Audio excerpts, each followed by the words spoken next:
The NESCAC schools are often called the Little Ivies, and they followed suit of the Ivy League on Friday when they announced they would be canceling all fall sports for 2020. The New England Small School Athletic Conference released a joint statement from the presidents of all 11 schools announcing that with reluctance they had decided to cancel fall sports for the year.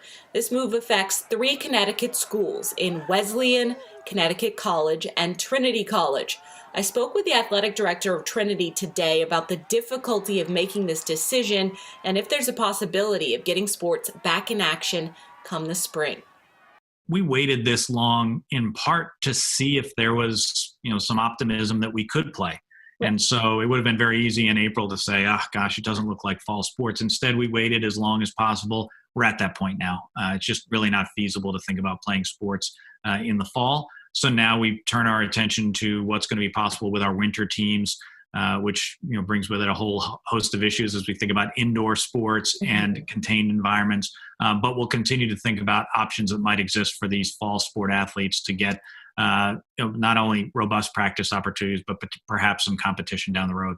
Now, UConn reporting some positive results in terms of their COVID-19 safety on campus and stores. So far, they've administered 150 COVID-19 tests to student athletes that have returned to campus, and they have 0 positive test results.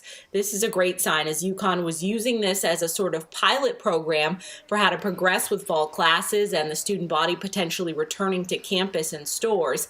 Athletic Director David Benedict released a statement that says, in part, quote, "The school is happy with the progress and they know a positive test eventually is inevitable, but they're pleased with the safety guidelines in place and they believe they are effectively preventing community spread." Now, it remains to be seen if there will be any fall athletics for either UConn football or the Big East teams.